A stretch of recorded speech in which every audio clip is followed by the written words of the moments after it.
Hello, sewing people of the internet.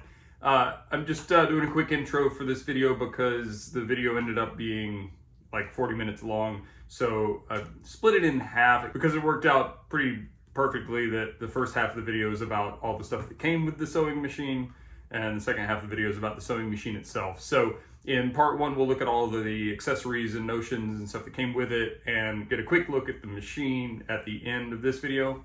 And the next video will be a look at that particular sewing machine, but more how I assess a machine and get it lubricated and stuff. Kind of the broad strokes, but it should give you a general idea of the process. So I hope you find this interesting. And obviously this is not going to be necessarily what you'll find with the machine that you get, but hopefully it'll be fun to check it out. Enjoy. Hello, sewing people of the internet. This is going to be a little bit different. I've bought or obtained a pretty large number of vintage domestic sewing machines over the years. It has been my position, basically as long as I've had this channel going, that for someone who is interested in starting sewing, particularly if you want to make more utilitarian items like I tend to make bags and pouches and packs and stuff, that ultimately you're probably going to want a walking foot sewing machine, but the best bang for the buck in order to get started is a vintage domestic sewing machine.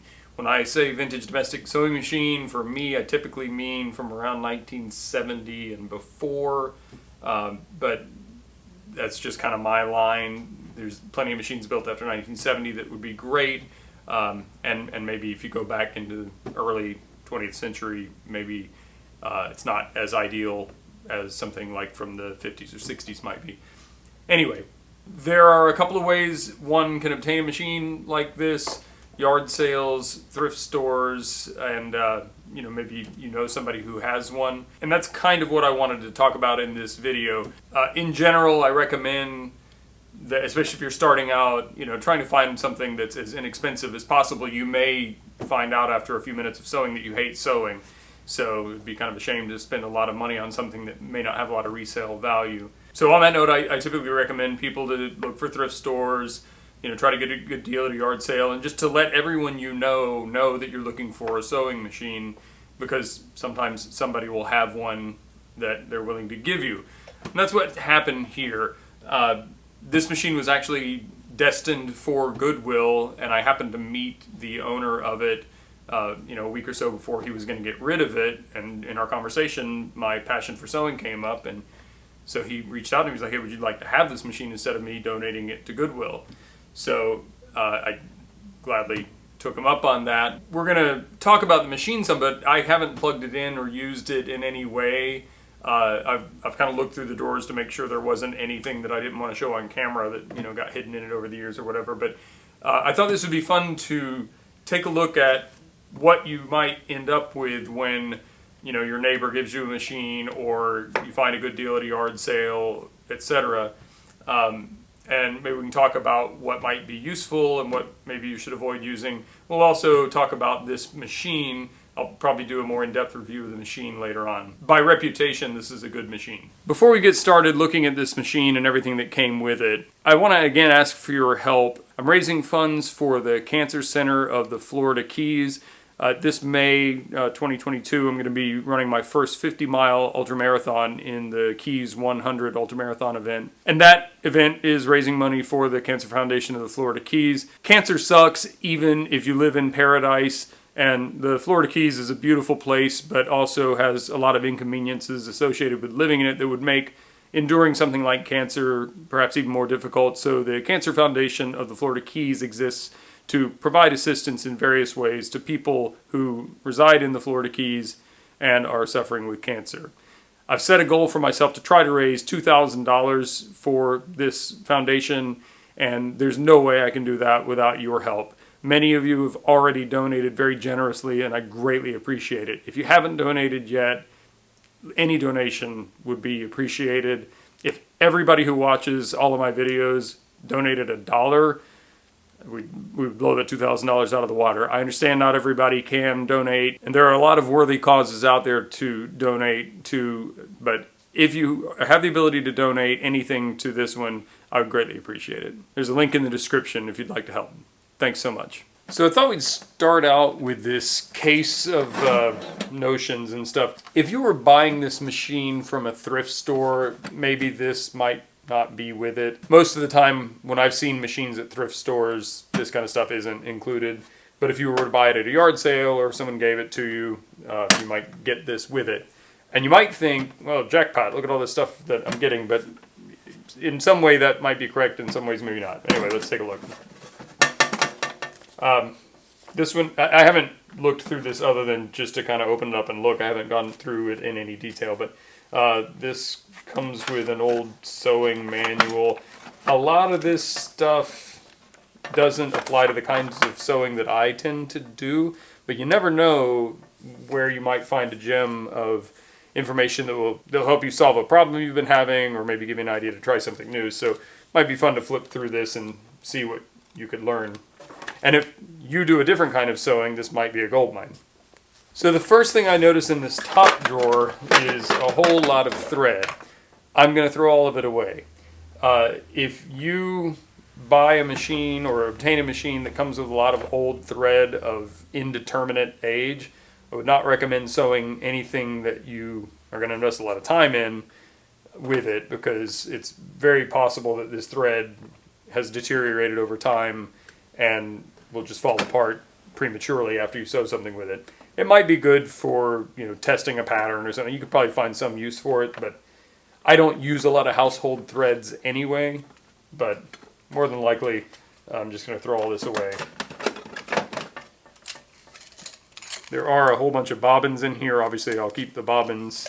It's kind of a cool tube that the bobbins are stored in. I don't know what that came from. I suppose I could put this in my hair if I had any. There's a couple of buttons. These really cool wooden containers to hold needles.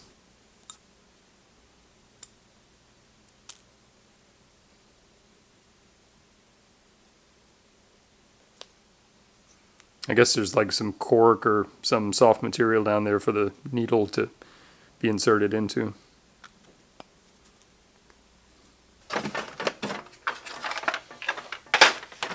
So the next drawer down, there's a slide rule. I have never seen a slide rule in a sewing kit. I have no idea how to use one, but that's kind of neat. There's a couple of pairs of scissors. These are probably decent quality scissors, or shears. Yeah. If I kept nothing else out of this machine or anything that came with it, these shears would probably be worth the trouble. It's a really nice tape measure. More modern stuff, obviously we all know like things don't tend to get better as we make them less and less expensively and made not to last. I have no idea how old this one is or anything about it, but feels nice.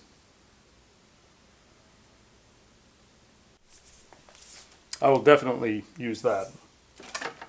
There's actually two more crammed in here. These don't seem to be as nice as the other one, but it's always nice to have plenty of these laying around. There's an assortment of buttons, snaps, other kinds of clasps. Anybody know what this is? It's some kind of elastic. I feel like I should know what this is. I've probably seen it. It's probably something for a dress or something, but anyway, I might use the elastic for something or maybe just throw it away.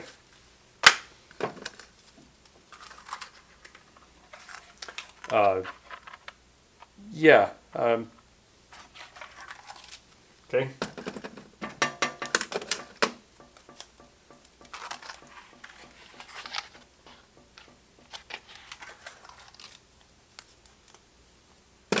There's some wool, paintbrush, no idea, just kind of some random stuff. Other than the measuring tapes and the shears, there's not a lot in this section that I'll be keeping. This bag from a pharmacy is filled with old coffee beans. I'm guessing maybe that's, I don't know, maybe that's to like prevent moisture or something. I'm going to throw that away. Maybe I should challenge you to donate a huge amount of money to my fundraiser and I'll make coffee with this and drink it. No, donate anyway, but I'm not going to do that. Several spools of ribbon in the bottom. More than likely, I won't make use of any of this stuff. And now I'm terrified. I could probably find some use for a pink zipper. This is an iron-on, I don't know, decal or whatever you want to call it. Pretty certain I'm not going to be using this.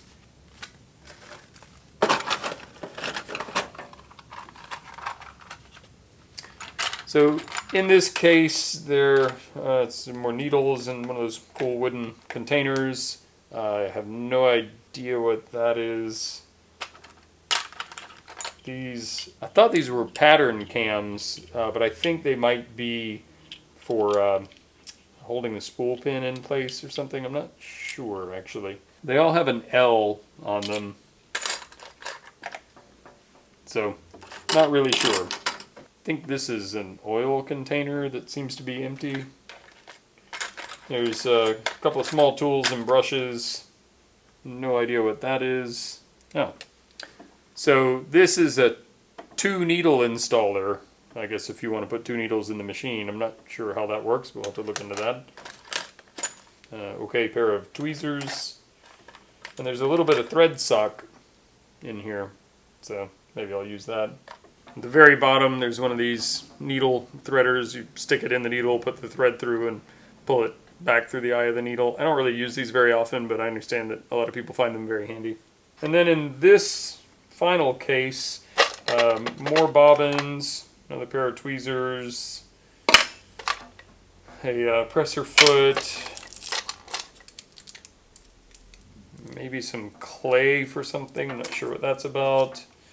There's a nail, a couple of pins. It's a big needle, like a hand sewing needle. It's a big, substantial one. A little cleaning brush, a thimble. Okay, so here's the pattern cams. Yeah, maybe those other discs, maybe these somehow work in conjunction with the cams. I don't know enough about the machine to know, but we'll figure it out.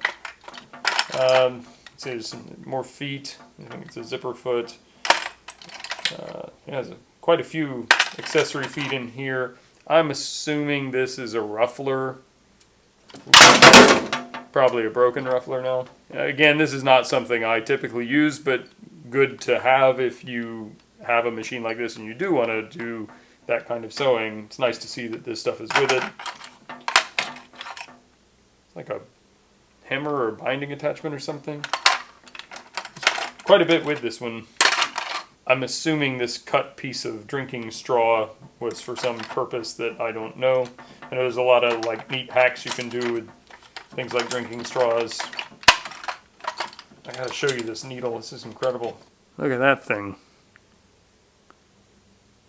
Pretty blunt tip. I'm assuming this is for maybe yarn or something. I don't know, but big needle. Before we go into the hood and see the machine that's in this table, and if you want to place your guesses in the comment section below, go ahead and do that.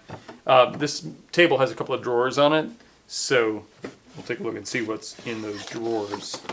As I said, I opened the drawers just to see if there was anything in here that I needed to sanitize before I filmed this video, and these were very interesting to me.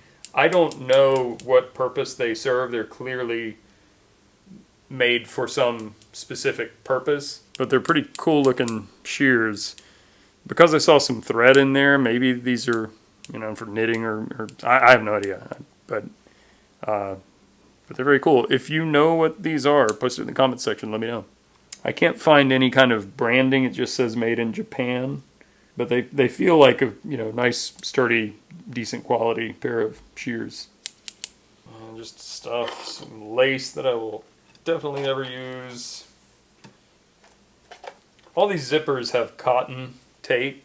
The zippers I tend to use have nylon. I usually use a lot of nylon, but I don't know, I might find some use for them. Oh, that's cool. This is beeswax for waxing thread for hand sewing. This is actually a nice sized piece of wax. These slots in this container are to drag the thread through so you can draw it through the wax to lubricate it. I don't do a lot of hand sewing, but I'll definitely use that. Shoelace, sewing needles for the machine, some hand sewing needles, another piece of elastic. Kind of afraid to unbundle this foil. Oh, pins. Still kind of afraid to unbundle it. I hate pins. Basically a bunch of miscellaneous junk, some of which I might find a use for. Alright, in drawer number 2, there's some bias tape, some lacy tape stuff. Looks like this is maybe the bias tape drawer. Huh, some piping. That might be interesting. I'm not sure what this thread is. Oh, it's elastic thread. A piece of literature on hemming skirts. Probably not going to need that.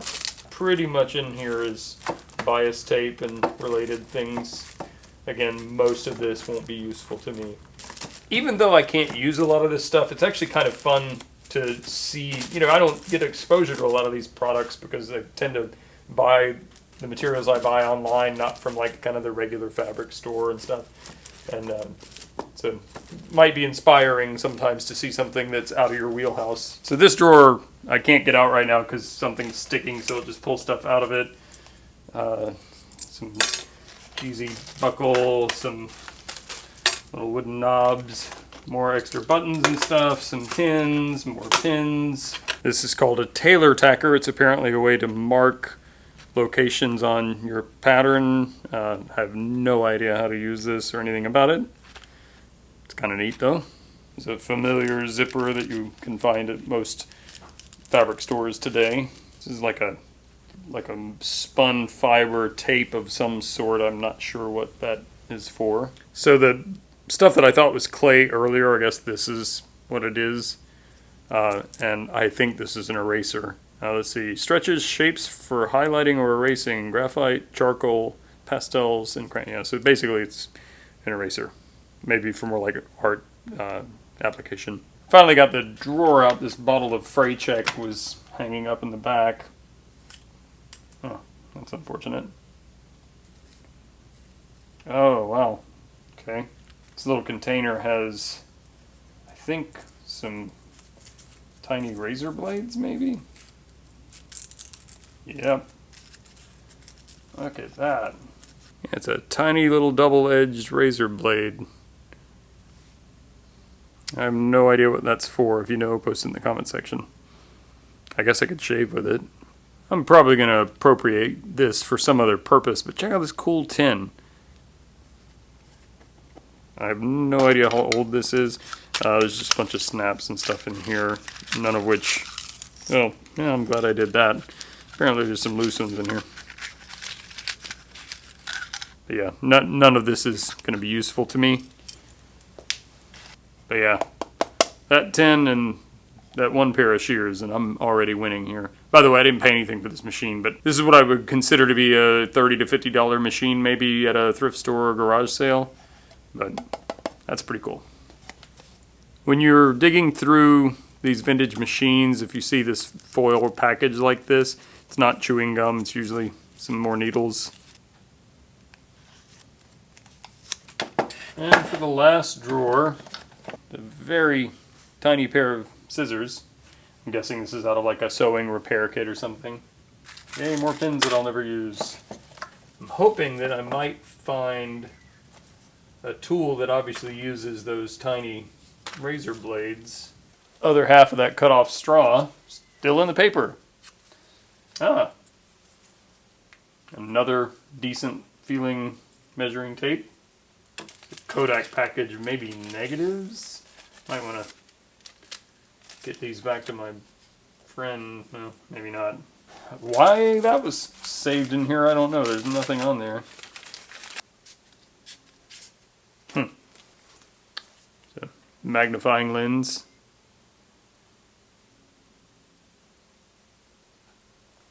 More pins, more sewing needles, more cut-off straws. Metallic thread, that might be interesting. Some receipts. Sometimes it's fun to look through these to see if, wow. So in 2004, they paid $90 basically to have this machine overhauled. So the machine's like brand new since 2004.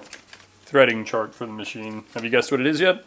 I am trying to be a bit careful going through this, both because there are probably some sharp items and I don't want to overlook anything that might be of use to me. Nice piece of tailor's chalk, basically unused. Alright, so that's basically everything that came with the machine. I'll have to go through this and pick out the few things that I'm going to keep, and the rest I'll probably have to throw away. But now let's take a look at the machine. And now for the moment that some of you have been waiting for, and many of you probably skipped to, let's take a look at the machine. Okay, sorry, that didn't go well. I had to adjust one of the hinge pins on here. Anyway, here's the machine. So, did you guess correctly? This is a Singer 401A. If you've been paying attention, you know that I have one of these, but it is a non-functioning machine that I hope one day to get a chance to work on and make function again. But this one, I don't know. We'll find out if it works together. So I hope you found that interesting or informative, and if you did, clicking thumbs up is always helpful. If you like this content, make sure you subscribe for more. Check the links in the description below, and thanks for watching. Jeez, look at all the dust coming off of you, buddy.